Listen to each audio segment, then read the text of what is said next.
Hi, this is Shell's Corner.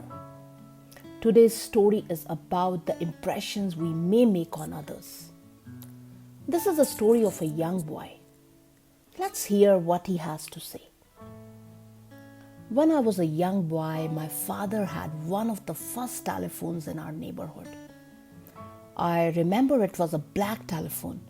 The whole telephone was enclosed in a wooden box, and only the shiny receiver was visible. The box containing the telephone was placed on a shelf high up the wall.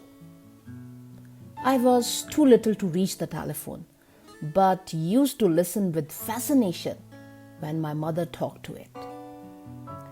I discovered that somewhere inside the wonderful device lived an amazing person, and her name was Information Please, and the most beautiful thing was there was nothing she did not know.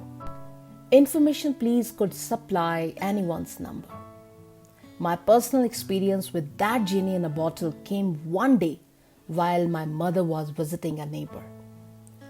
While tinkering with my father's tools, I hit my finger with a hammer. The pain was terrible, but there seemed no point in crying because there was no one at home to give me sympathy.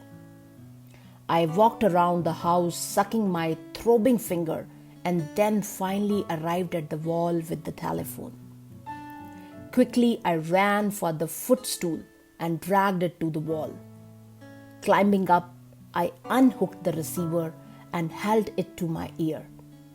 Information please, I said into the mouthpiece just above my head. A click or two, and a small clear voice spoke into my ear. Information. I hurt my finger. I wailed into the phone. The tears came readily enough now that I had an audience. Isn't it your mother home? Came the question from other side. Nobody's home but me, I blubbered. Are you bleeding? The voice asked. No, I replied. I hit my finger with the hammer and it hurts. Can you open the ice box? The voice asked in a very kind and caring tone. I said I could. The voice asked again, then chip off a little bit of ice and hold it to your finger.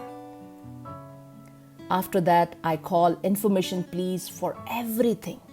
I asked her for help with my geography and she helped me with my maths as well. She told me my pet chipmunk that I had caught in the park just the day before would eat fruits and nuts.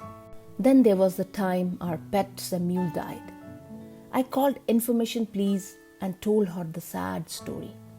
She listened and then said the things that grown-ups say to soothe a child. But I was not consoled. I asked her, why is it that birds should sing so beautifully and bring joy to all families, only to end up as a heap of feathers on the bottom of a cage? She must have sensed my deep concern, for she said quietly, Ryan, always remember that there are other worlds to sing in. Somehow I felt better. Another day I was on the telephone. Information please. Now very familiar voice said, Information. How do I spell fix? I asked. All this took place in a small town in the Pacific Northwest. When I was 9 years old, we moved across the country to Boston. I missed my friend very much. Information Please belonged in that old wooden box of my old house, and somehow I never thought of trying the shiny new phone that sat on the table of hall in my new house.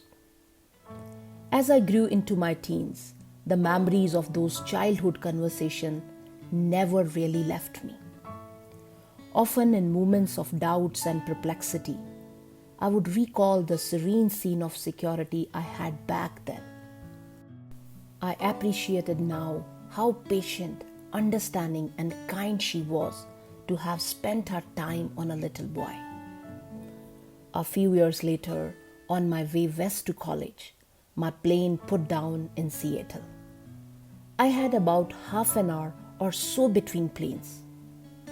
I spent 15 minutes or so on the phone with my sister, who lived there now. Then, without thinking what I was doing, I dialed my hometown operator and said, "Information, please." Astonishingly, I heard the small, clear voice I knew so well. "Information." I had not planned this, but I heard myself saying, "Could you please tell me how to spell fix?" There was a long pause. Then came the soft spoken answer, "I guess your finger must have healed by now." I laughed. "So it's really you?" I said. "I wonder if you have any idea how much you meant to me during that time." "I wonder," she said, "if you know how much your call meant to me. I never had any children and I used to look forward to your calls." I told her how often I had thought of her over the years, and I asked if I could call her again when I came back to visit my sister. "Please do," she said. "Just ask for Rohina."